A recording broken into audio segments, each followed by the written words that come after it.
जय। देवा हे देव 1008 मूल नायक श्री संभवनाथ भगवान की जय। देवा हे देव 1008 श्री आदिनाथ भगवान की जय। परमे पूज्य आचार्य भगवान श्री वादिराज महाराज की जय। परमे पूज्य शांति श्रोमणी आचार्य भगवान गुरुवर श्री विद्यासागर जी महाराज की जय। परम पूज्य नवाचार्य समय सागर जी महाराज की जय। परमे पूज्य मुनिवर 108 अजित सागर जी महाराज की जय। पूज्य मुनि श्री निराग सागर जी महाराज की जय। ढाई दी में 3 कम 9 करोड़ महामुनिराजों की जय का अवसर करेंगे सभी लोग।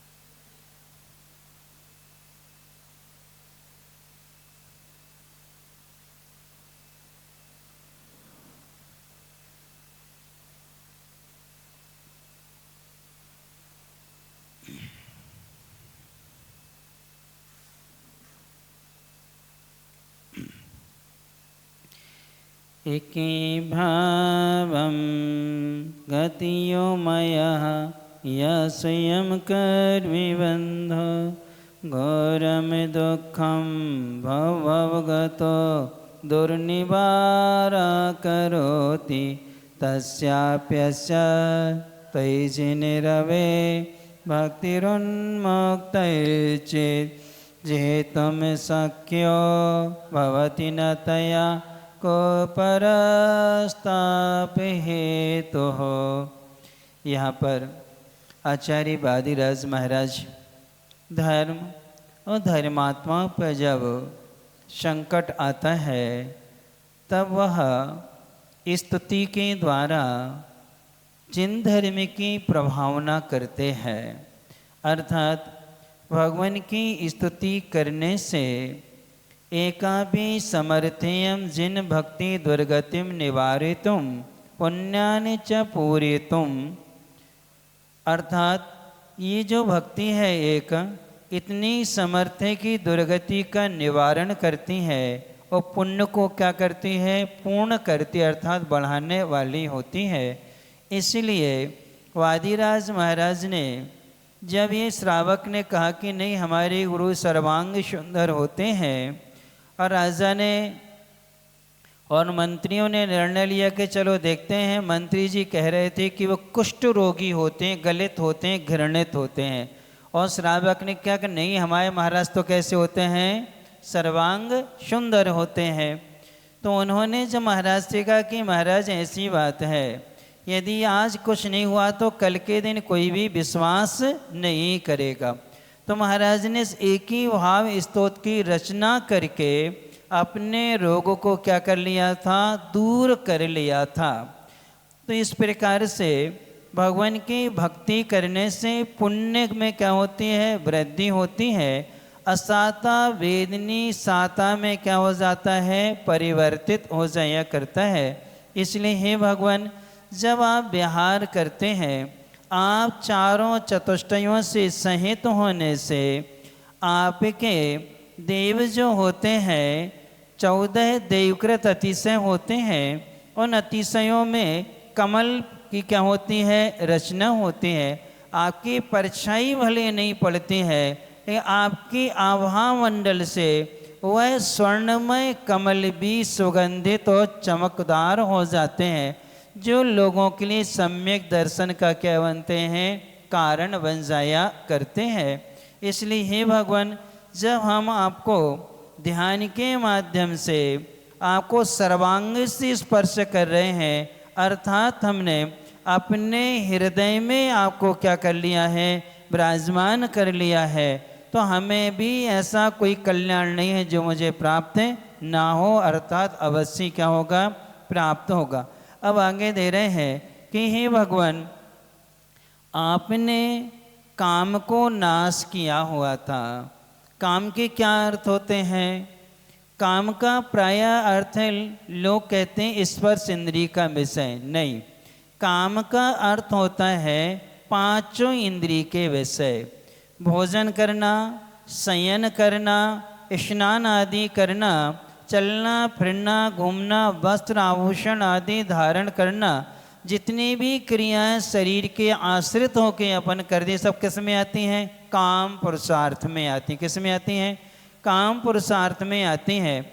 दूसरा है, अपने मन में जो वस्तु को ग्रहण करने की इच्छा होती है, लालसा होती है, उसका नाम क्या है? काम है। तो उन्होंने दिया है नीति वाक्यामृत में कि इच्छा की पूर्ति होती है तो लोभ बढ़ता है। क्या होता है? इच्छा की पूर्ति होती तो लोभ बढ़ता है, और जब इच्छा की पूर्ति नहीं होती तो क्रोध आता है। क्या आता है? क्रोध आता है। यानी कि जो हमारा काम पुरुषार्थ है, यह यदि सफल होता है तो तृष्णा बढ़ती जाती है, असफल होता है तो हमें कसाएं क्या होती हैं? उद्वेग को प्राप्त होती हैं। हे भगवान, आपने ऐसे काम के मद को भी क्या कर लिया था? जीत लिया था। वो यहाँ पर दे रहे हैं, क्योंकि संपूर्ण इंद्रियों में 5 इंद्रियां हैं, इनमें सबसे ज़्यादा अहितकारी इंद्रिय कौन कौन सी हैं? 5 इंद्रियां हैं, इनको 2 भागों में विभाजित किया है, काम इंद्रिय और भोग इंद्रिय। कौन कौन सी? काम इंद्रिय और भोग इंद्रिय। इनमें से सबसे ज़्यादा अहितकारी है भोग इंद्रियां, जिसमें से स्पर्शन और रसना, ये 2 किस में आती हैं? भोग इंद्रिय में आती हैं।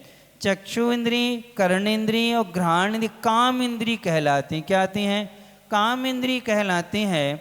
इसलिए कहा है, उपवास करने वालों के मन में भी विकार उत्पन्न हो जाते हैं। मासों मास उपवास करने वाले मुनि महाराजों के मन में भी क्या आते हैं? विकार उत्पन्न होते हैं।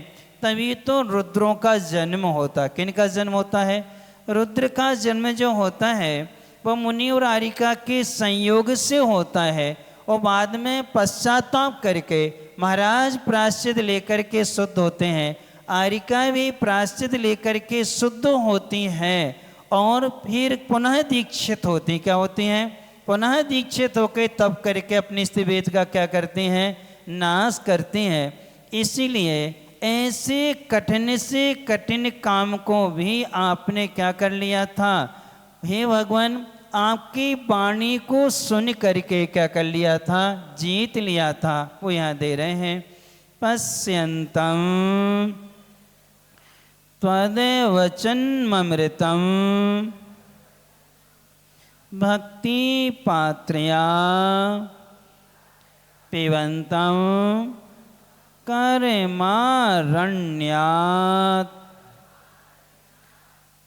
पुरुष मस्मा नंद धामप प्रविष्टं त्वां दुर्वारश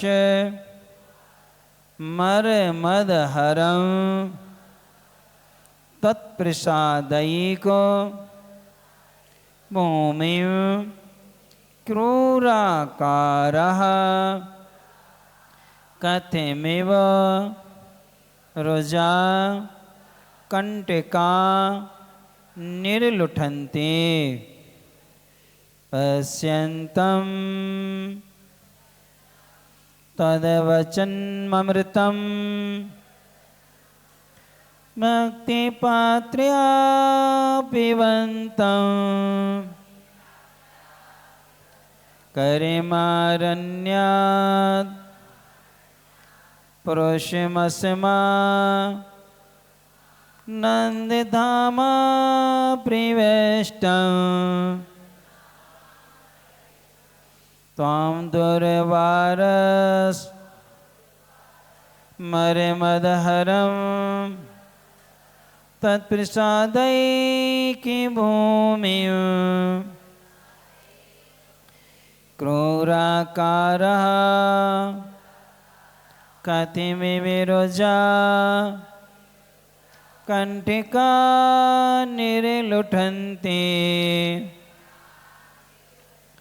पश्यन्तं त्वद्वचनममृतं भक्तिपात्र्या पिबन्तं करिमरण्यात् पुरुषमश्मा नन्दधाम प्रविष्टं तं दुर्वारस्मरमदहरं तत्प्रसादैके भूमिं क्रूराकारः कतिमिविरुजा कंटिका निर्लुठन्ति भव है बन्य को पार किया है पाया अनुपम सुख का धाम मोक्ष महापद प्रभु ने पाया काम क्रोध को किया तमाम भक्ति पात से बचना मृत्यु को पीने वाला जो नर हो क्रूर भयंकर रोग सूल फिर पीड़ा कैसे दे उसको। अब यहाँ दे रहे हैं भगवान कर्म अरण्यात, अरण्य यानी वन, कर्म रूपी वन से, किससे? कर्म रूपी वन से, असम आनंद धाम प्रविष्ट से। असमा, असम का अर्थ होते हैं अनुपम, आनंद धाम का अर्थ होता है सुख का स्थान। आनंद का अर्थ क्या होता है? सुख। धाम यानी स्थान। प्रविष्टम, प्रवेश करते हुए। अनुपम स्थान, अनुपम सुख यानी मोक्ष में प्रवेश करते हुए। दुर्वार, कठिनाई से, किससे? कठिनाई से जीतने योग्य। स्मर, स्मर का अर्थ हुआ करता है काम या वासना, उसके मद यानी अहंकार को हरम यानी नाश कर दिया है। आपने काम वासना के अहंकार को क्या कर दिया था? नाश कर दिया था। त्वाम आपको, पश्यंतम यानी देखने वाले, भक्ति पात्रया, भक्ति रूपी पात्र से, त्वद यानी आपके, वचनम अमृतम, वचन रूपी अमृत को, पिबंत यानी पीने वाले, तत् यानी आपके, प्रसादात यानी प्रसाद से, आशीर्वाद से, एक भूमिम पुरुषम, एक ही आधार है जिसका, ऐसे पुरुषम यानी उस पुरुष को, क्रूर आकारः भयंकर आकृति वाले, रोजा यानी रोग रूपी, कंटिका यानी कांटे, कथम कैसे, या अर्थात इव यानी समान, किस तरह से, किसके समान, निर्लुठंती पीड़ा दे सकते हैं, अर्थात नहीं दे सकते। पूरी काव्य का अर्थ हो जाएगा, हे भगवान कर्म रूपी वन से निकल कर के आपने मोक्ष में प्रवेश करते हुए अत्यंत कठिनाई से जीतने योग्य काम के मद को नाश कर दिया था। ऐसे वीतराग भगवान को जो देखता है, उनके दर्शन करता है और भक्ति रूपी पात्र से उन भगवान के अमृत रूपी वचन को पीता है, उन भगवान के आशीर्वाद से उस पुरुष के लिए आप ही एक आधार है।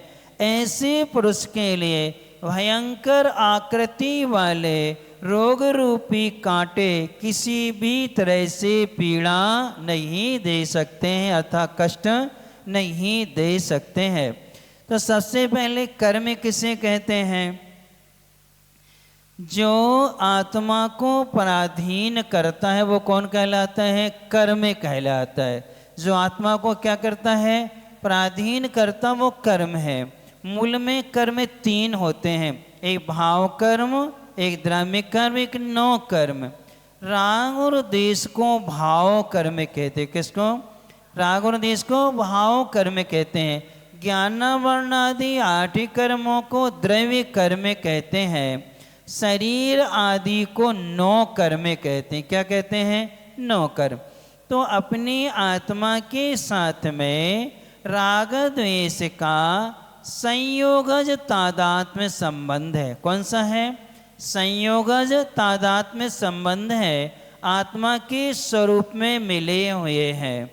ज्ञानवर्ण, दर्शनावर्ण, वेदनी, मोहिनी, आयु, नाम, गोतंत्राय, इन 8 कर्मों का संश्लेष संबंध कौन सा है?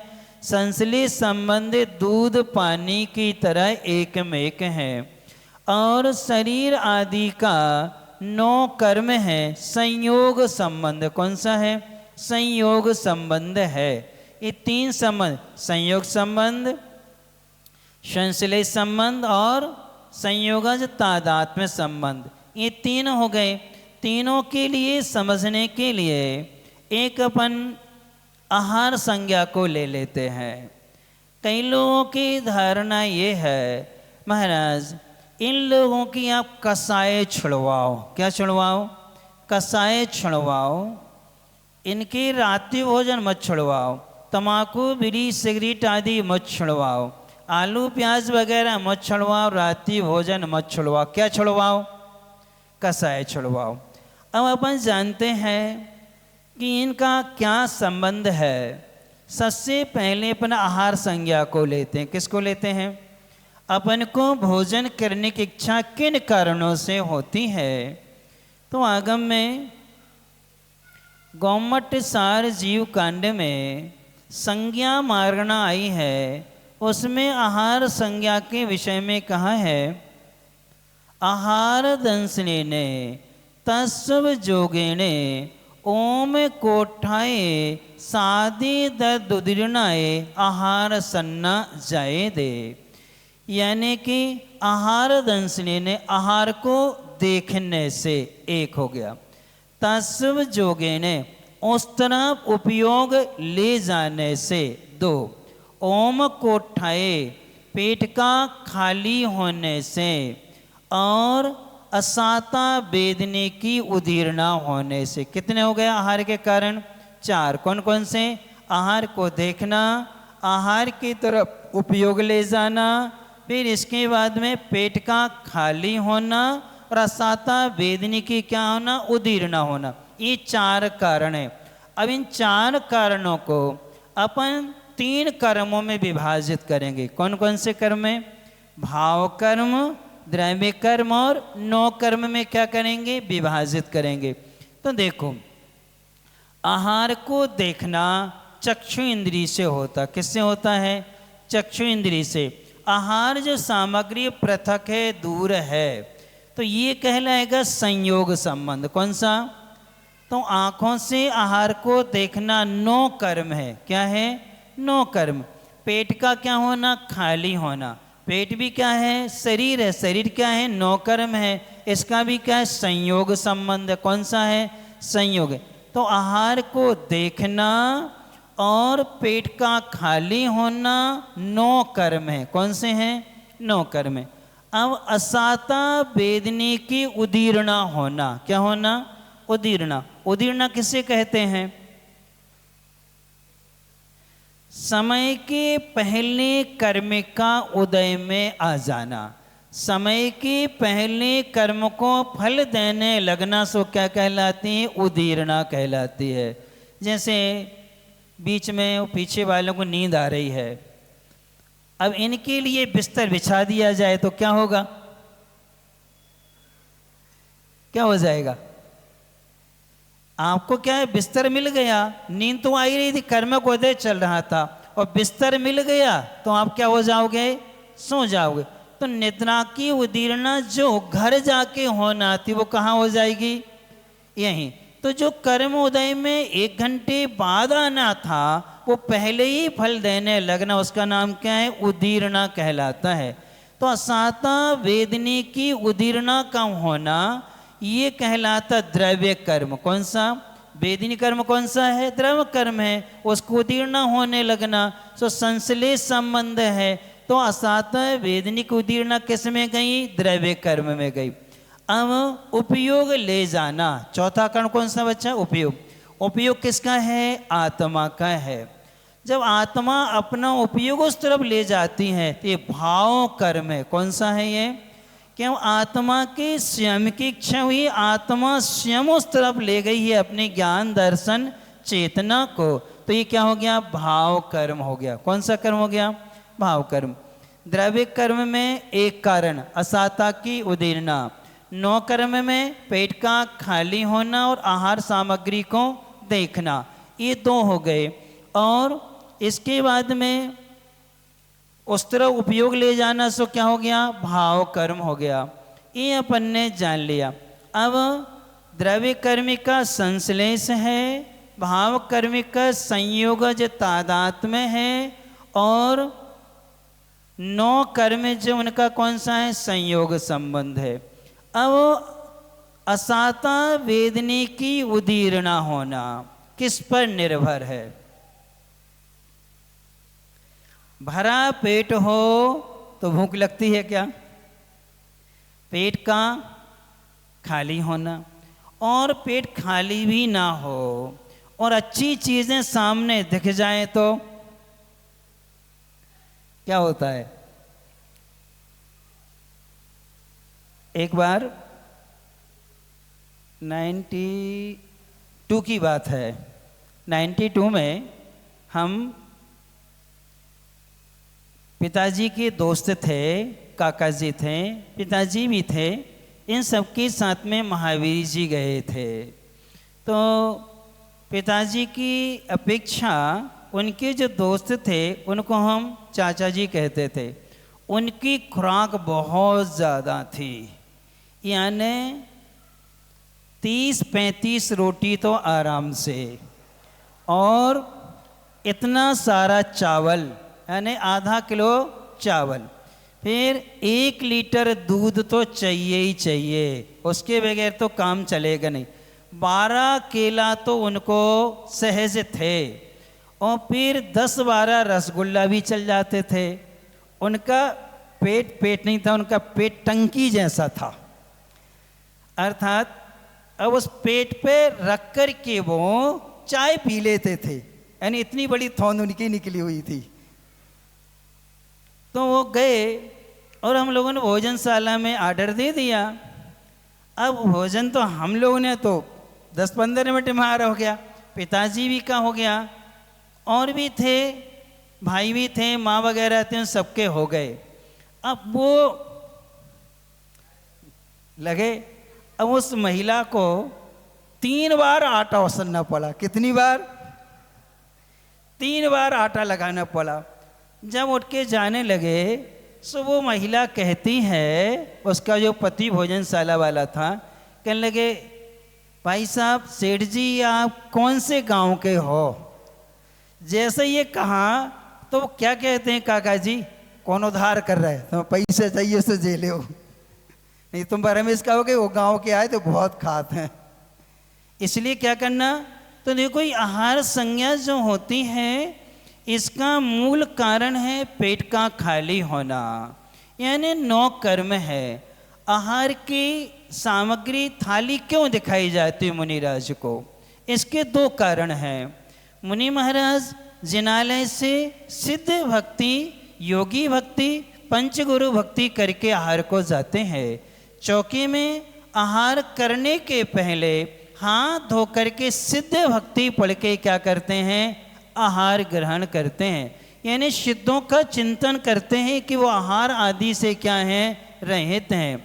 अब उन महाराज की हमें उदीर्णा कराना है ताकि ये महाराज अच्छे से क्या कर लें, आहार कर ले। इसलिए क्या दिखाते हैं, सामग्री, कि देख करके उनका मन हो जाए क्या करने का, आहार ग्रहण करने का, जिसके माध्यम से महाराज की सामायिक निर्दोष होगी, स्वाध्याय अच्छे से होगा, विहार आदि अच्छे से करेंगे, अपने मूल गुणों का अच्छे से क्या करेंगे, पालन करेंगे, स्वस्थ रहेंगे।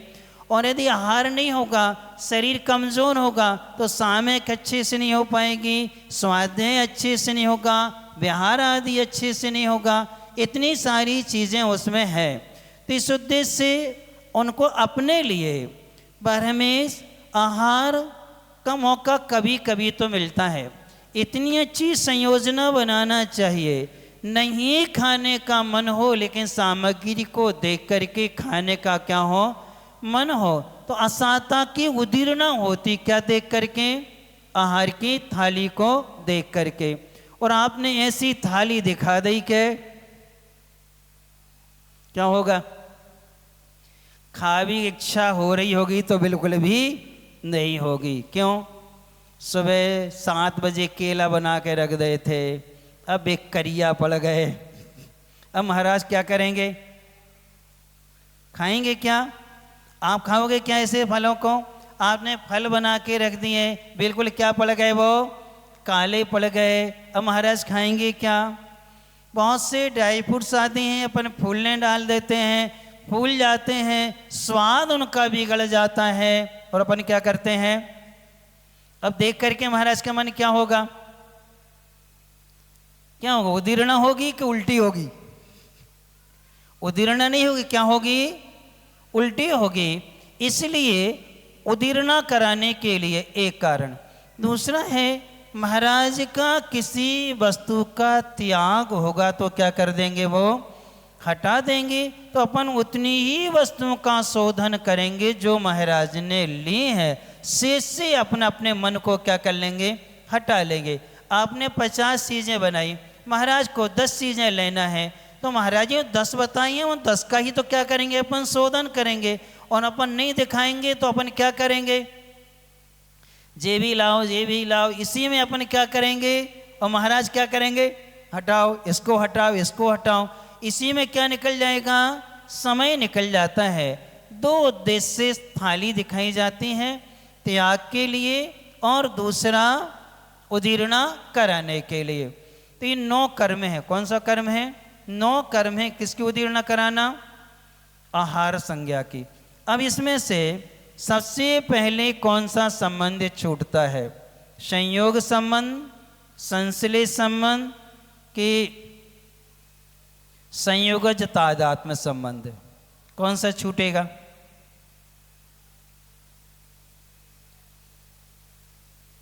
अब देखो, आपको भाव कर्म से बचाना है, क्रोध कसाय से, तो सबसे पहले 9 कर्म का संयोग संबंध अलग कर दो। किसको अलग कर दो? आहार देखेंगे नहीं, पेट खाली नहीं होगा तो क्या नहीं होगी, उनको गुस्सा नहीं आएगी। आज गुस्सा नहीं आ रही है तो उस तरफ उनका क्या नहीं चलेगा, उपयोग नहीं जाएगा। और अपन ने ये 9 कर्म जुटा दिया है, उदीर्णा हो रही है, और जैसे उदीर्णा होगी तो क्या जाएगा महाराज का, वहाँ उपयोग जाएगा।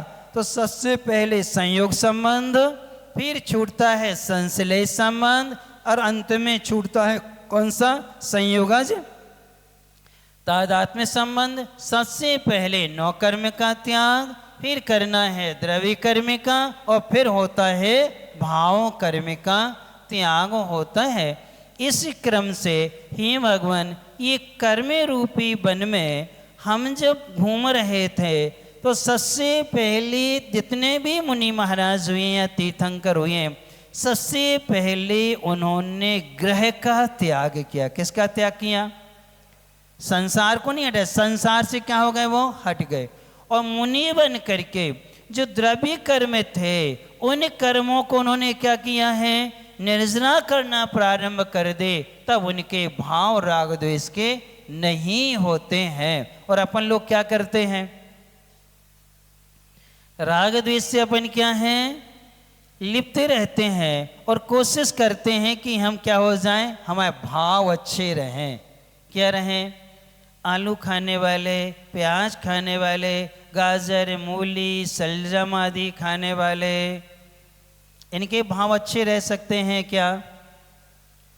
अभी तलवाड़ा के बहुत से घरों में बनते हैं, वैसे चतुर्मास में बनना नहीं चाहिए जैन समाज के किसी के घर में, क्या नहीं बनना चाहिए? बहुत से घरों में बसते हैं, बच्चों से पूछ लेते हैं, बता दी महाराज ये आलू बने थे, गंध भी आती है, क्यों? मम्मी तो नहीं खाती हैं लेकिन पापा और हम खाते हैं। कोई कहता है पापा नहीं खाते, मम्मी खाती, हम और मम्मी के लिए बनते हैं। एक बालक कहने लगा दीदी और हम खाते हैं इसलिए बनते हैं। तो देखो अपन लिए ये संयोग जुटाना नहीं चाहिए ताकि उनके संस्कार आए। तो ये कर्म जो है हमें सबसे पहले संयोग संबंध छोड़ाना चाहिए। कौन सा संबंध? फिर इसके बाद में द्रव्य कर्म संश्लेष। जब इनकी उत्तीर्ण नहीं हो गई तो राग और द्वेष भी आत्मा में उत्पन्न नहीं होते हैं। इसलिए हे भगवान, जब आप कर्मरूपी वन से आत्मा के अनंत सुख को पाने के लिए जब मोक्ष मार्ग पर आ रहे थे तो सबसे पहले आपने यदि किसी को जीता था तो वो जीता था काम वासना को। किसको? काम वासना, स्पर्श इंद्रिय और रसना इंद्रिय के विषय को जीत लिया था। इन दोनों को जीतना सबसे ज़्यादा क्या है? कठिन है। आपने सबसे पहले उसको क्या कर दिया था? नाश कर दिया था। और नाश करके भक्ति रूपी पात्र से, किससे? भक्ति रूपी पात्र से जो श्रावक गण हैं, ऐसे भगवान के दर्शन करके उनके वचन रूपी अमृत को क्या कर लेते हैं? पीते हैं। पीने का मतलब क्या है?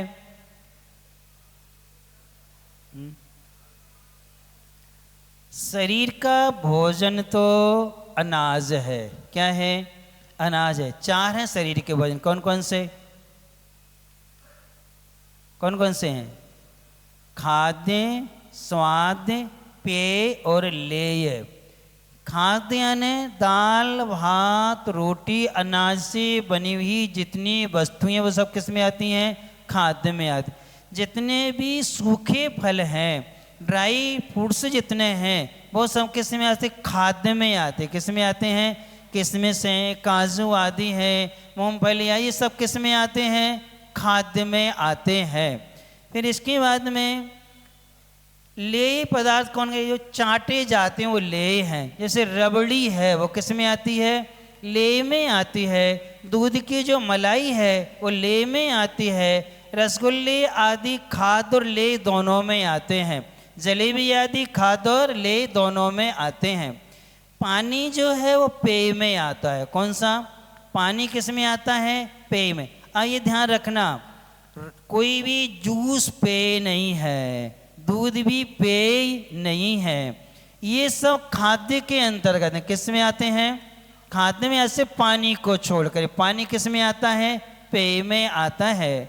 स्वाद में लौंग, इलायची, सौंफ, सुपारी आदि स्वाद में आते। किस में आते हैं?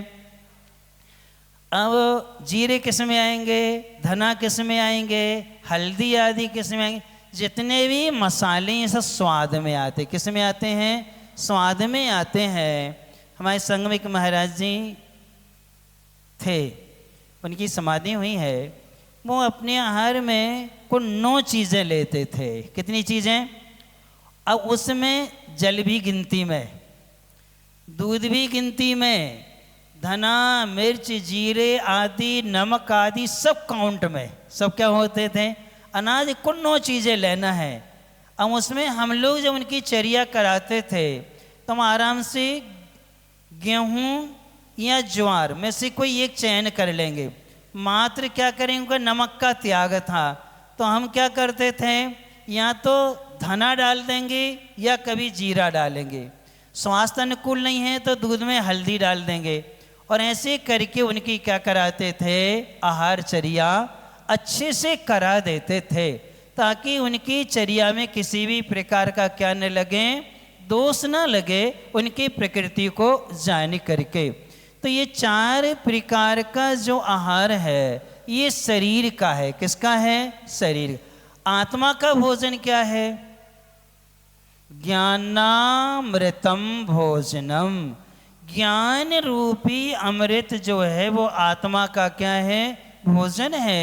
क्योंकि इस भोजन से शरीर पुष्ट होता है और भगवान की जो वाणी है उनके वचनों से आत्मा क्या होती है, संतुष्ट होती है, तृप्त होती है। इसलिए हे भगवान, भक्ति रूपी पात्र से आपके वचन रूपी अमृत को पीने वाले ऐसे पुरुष को आप ही एक सहारा है। कौन है?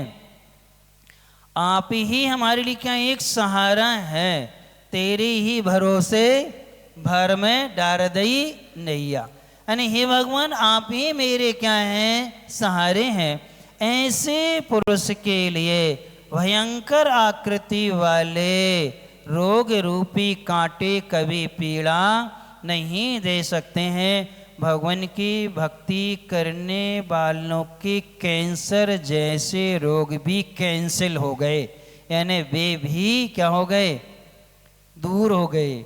हम लोग टिकटोली क्षेत्र में थे, कल आए थे ना वो जौरा वाले, वहाँ पर स्थापना के दूसरे दिन ही दिल्ली के पास में सिरसागंज है, वहाँ से एक प्रोफेसर जी थे पवन कुमार जी, उनकी बिटिया ब्रह्मचर्य नीलम दीदी जबलपुर में प्रतिभा स्थल में शिक्षिका हैं। आचार्य श्री उनसे कहा कि जाओ पास में महाराज जी वहाँ ले जाओ। डॉक्टरों ने मना कर दिया। 2 साल से वो हॉस्पिटल में थे। किसमें? 2 साल से। हर 7-8 दिन में उनका डायलिसिस होता था और उनको ऑक्सीजन वगैरह लगी रहती थी। ऐसी परिस्थिति में लेके आए कि जैसे ये सब चीज़ें हटाएंगे तो ये क्या हैं, चले जाएंगे। 2 साल से कभी उठ के बैठे नहीं थे, वो पलंग पे ही क्या रहते थे, लेटे रहते थे, बेड स्टूल वगैरह हो गए थे। जैसे लेके आए हमने उनको देखा, 2-4-8 दिन 2-3 दिन की बात है, तो संबोधन आदि दिया, उनकी थोड़ी सी रुचि देखी और सब चीज़ों को समझा। समझने के बाद में हमने उनकी सबसे पहले दवाई बंद करी। क्या करी? महाराज जी के निर्देश में रह करके टोटल उनकी 13-14 गोलियां चलती थी, दवाई लिक्विड आदि घोलो घोलो करके उनको दे, यानी सब बंद करो। नली आदि क्या कर दी, हटा दी, ऑक्सीजन आदि सब हटा दी और ऐसे रखा। उनके परिवार वाले घबराए, उनको अच्छे संबोधन दिया, आज मरने सो कल मरने, तो आज मर जाएंगे, क्या दिक्कत है, आयु से उद्देश्य लिखने उद्देश्य देखते हैं। अब उनको देखा, उनको अच्छा सा लगा तो ही दिक्कत नहीं आई। हमने क्या आज इनको बिठालते हैं, नहीं नहीं महाराज मत बिठा लो, उनको चक्कर आ जाते हैं, ये होता वो होता, उनकी जो होगा सो हो जाएगा। हमने लिया, उनको बिठाल दिया और बिठाला ने व्हील चेयर पे बिठाला। 30 सेकंड को चक्कर आया, इसके बाद में वो क्या हो गए, नॉर्मल हो, गीली नेपकिन रख दी, इतना बिल्कुल ठीक हो गए। अब उनके लिए हम जिनालय ले गए, अच्छे से दर्शन आदि कराए और ऐसे करते करते वो 4 महीने जीवित रहे। कितने? चातुर्मास पूरा हो गया, अष्टानिका चल रही थी, अष्टानिका के 4थे दिन उनकी समाधि हुई। और इतनी जागृत अवस्था में, जिनने जिंदगी में कभी एकादश नहीं किया था उपवास, उन्होंने 25 निर्जल उपवास, कितने? 25 निर्जल उपवास और 24 जल उपवास, यानी मात्र क्या लेते थे, 200 ग्राम जल लेते थे और दूसरे दिन का निर्जल उपवास, फिर एक दिन जल, फिर दूसरे दिन निर्जल उपवास, ऐसे करते थे। और 4-4 घंटे हम उनको बिठालते थे, किस पर? व्हील चेयर पर। पूरा क्षेत्र घुमाना, दर्शन कराना, सामायिक कराना, प्रतिक्रमण कराना और उनको संबोधन देते थे। तो इतना करते करते सबको आश्चर्य था। उनके जो डॉक्टर थे दिल्ली से, 3 डॉक्टर आए, वो देख के आश्चर्यचकित हो गए। उम्मीद ही नहीं थी महाराज, 4 दिन की इनकी जिंदगी थी, हम तो आश्चर्य करे कि अभी तक हैं कैसे। किसका प्रभाव था ये? भगवान की स्तुति का प्रभाव। उनके अमृतमय वचन जब उनको संबोधते थे, एक ही बात कहते थे, वो गणित के अच्छे प्रोफेसर थे, महाराज ये सब कभी हमने सुना नहीं था कि नौ कर्म क्या है, द्रव्य कर्म क्या है, भाव कर्म क्या है, किसे क्या त्याग करना चाहिए, कैसे अपनी संलेखना करनी चाहिए। तो ये भगवान की भक्ति से उनके सारे रोग दूर हुए और दोपहर में सुबह लगने लगा था, तो हमने महाराज जी से कहा आप लोग आहार के लिए चले जाओ, हम बैठे इनके पास में। तब तक महाराज जी आहार करके आ गए, हम गए आहार के लिए, यानी कि आप बैठिए, अब कोई भरोसा नहीं कब क्या हो जाए। फिर उनकी सामायिक कराई, सामायिक के बाद में वहाँ विधान चल रहा था, नंदीश्वर विधान कर रहे थे, सब लोग वो लोग विधान कर रहे थे, उनके पास में हम ब्रह्मचारी जी बैठे थे। अच्छा संबोधन चल रहा था, उनने पूरी शांति धारा सुनी अच्छे से, छिंदे छिंदे भिंदे भिंदे उनने उच्चारण भी किया और संबोधन पूरा हम देते रहे। उनका सिर हमारी गोद में था और देखा कि अब ये जाने वाले हैं, तत्काल समाचार भेजा, महाराज जी आए और उनने महाराज जी के सामने हाथ जोड़ के ओम नमः सिद्धेभ्य कहा और क्या हो गए, पूर्ण जागृत अवस्था में। इतनी अच्छी संलेखना देखी नहीं थी और हम लोग उम्मीद भी नहीं थी। तो यही कहा ये भगवान का अतिशय था, वहाँ का क्या था, वहाँ की आबहवा और अतिशय का ये प्रभाव है कि क्रूर से क्रूर रोग भी क्या हो जाते हैं, दूर हो जाते हैं। इसलिए भगवान की भक्ति में और उनके अमृत वचनों को सुनने में कभी भी प्रमाद नहीं करना चाहिए। और आप लोगों को किस में प्रमाद होता है?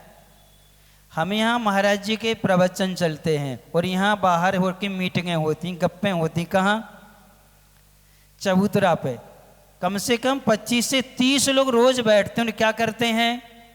वहाँ गप्पे गए। यहाँ महाराज के क्या चल रहे हैं? यदि उतना समय हम यहाँ अमृत वचनों को सुनेंगे तो क्या मिलेगा? स्वयं भी राग द्वेष से बचेंगे, दूसरा भी बचेगा। हम राग द्वेष कर रहे और दूसरों से भी क्या करा रहे हैं? राग द्वेष करा रहे हैं। तो ये अपनी अज्ञानता है। अन्य लोग देखेंगे, निकलेंगे, सुनेंगे, देखो वहाँ लोग महाराज का क्या चल रहा है, प्रवचन। जे जैन लोग देखो कैसे यहाँ बैठे बातें कर रहे हैं, तो क्या उनका मन होगा यहाँ अंदर आने का? होगा क्या? नहीं होगा उनका मन। इसलिए अपन को सबसे पहले वचन सुनने से, उनकी वाणी को श्रवण करने से बहुत सारी अज्ञानताएं क्या होती हैं, दूर होती हैं। जैसे आप लोग हैं, जैसे आज महाराज जी ने संकेत दिया है, संकेत इसलिए देना पड़ा कि कुल और जाति की शुद्धि के अलावा कोई ज्ञान नहीं होता है।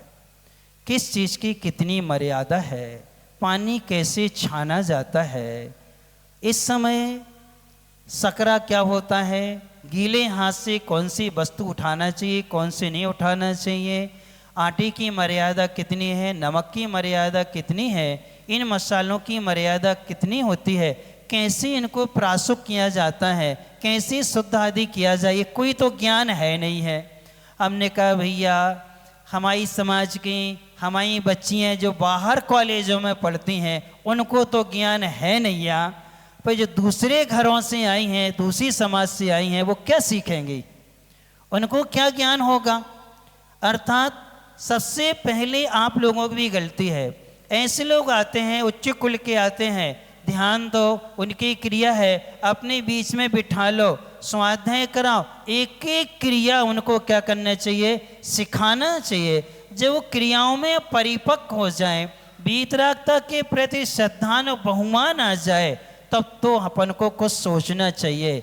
और अपन सिर्फ क्या करते हैं, लोक व्यवहार निर्वाह करना है, बाकी हम ये कुछ भी निर्देश नहीं देते।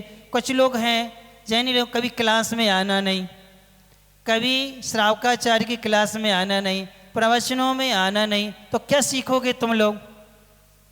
और फिर क्या लगा लेते हो? चौका लगाते कि नहीं लगाते? अब आप क्या मिलेगा, आप क्या कराओगे हर चर्या? आपको मालूम ही नहीं है कि हम जाएं स्वाध्याय में बैठेंगे तो हमें बहुत सारी चीज़ें क्या मिलती हैं, सीखने को मिलती हैं। इसलिए अमृत रूपी वचनों को अच्छे से ग्रहण करने वाले को और वीतरागता में श्रद्धान करने वाले को क्रूर से क्रूर रोग क्या होते हैं, समाप्त तो हो जाया करते हैं। कहानी अब आगे बढ़ा देते हैं, थोड़ी सी समय तो हो गया है।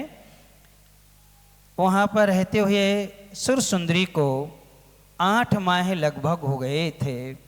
8 माह में आत्मीय संबंध बहुत अच्छे बन चुके थे।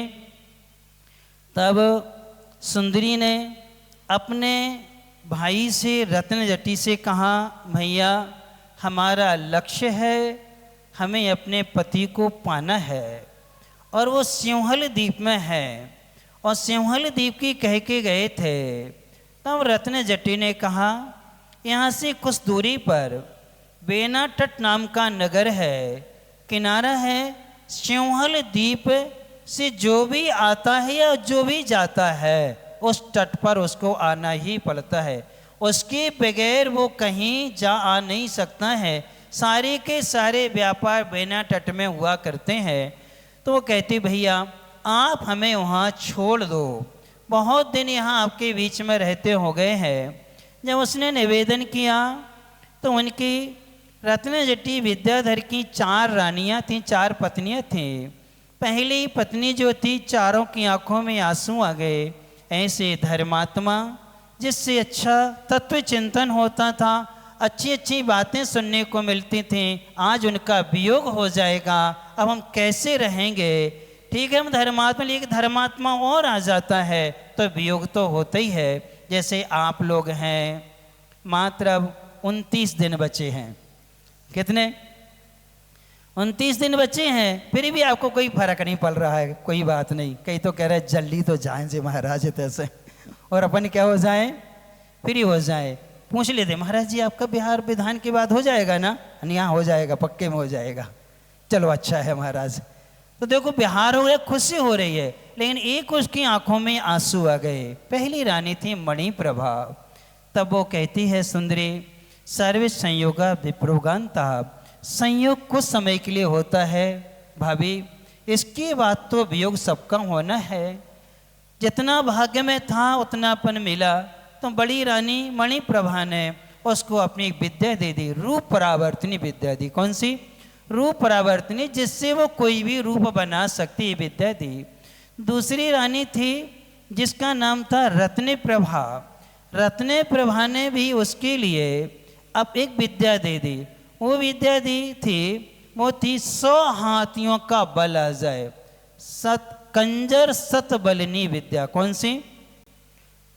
कंजर सत बलनी, यानी कि 100 हाथियों के बराबर क्या जाएगी ताकत है। ये विद्या किसने दे दी? दूसरी रानी ने दे दी, विद्युत प्रभा ने। तीसरी जो थी रवि प्रभा, उसने भी एक विद्या उसको दी, अदृश्य कारिणी विद्या दे दी। कौन सी दे दी?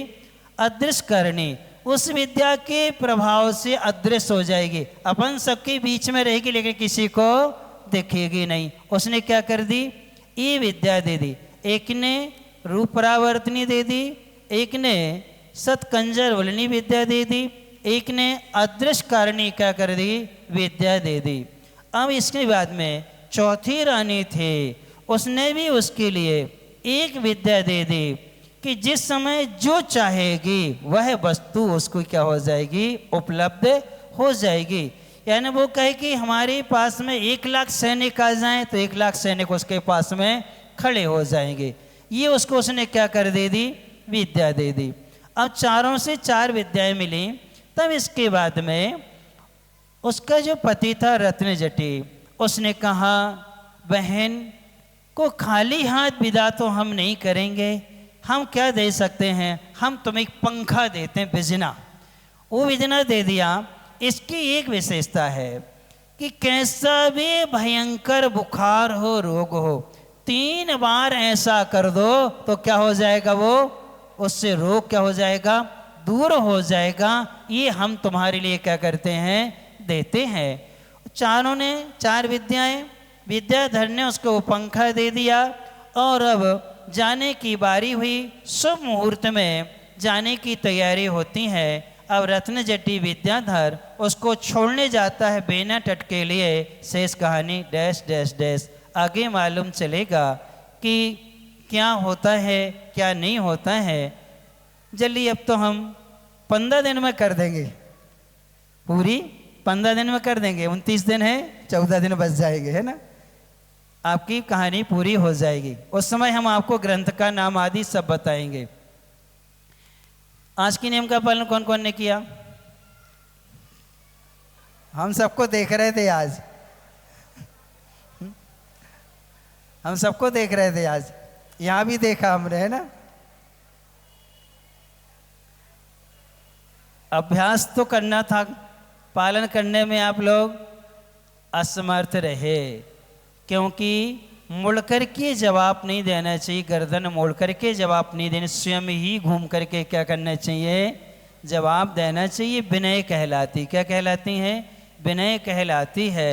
और अपन गर्दन मोड़ करके दे तो अच्छा नहीं माना जाता, अभिनय होती है, ग्रंथों में ऐसा कहा गया है। जिनने जैसा पालन किया उनको वैसा आशीर्वाद, और जिनने नहीं किया उनके लिए अब कल के लिए नियम चाहिए कि नहीं, पालन करोगे कि नहीं, पक्का कि कच्चा, ठीक है।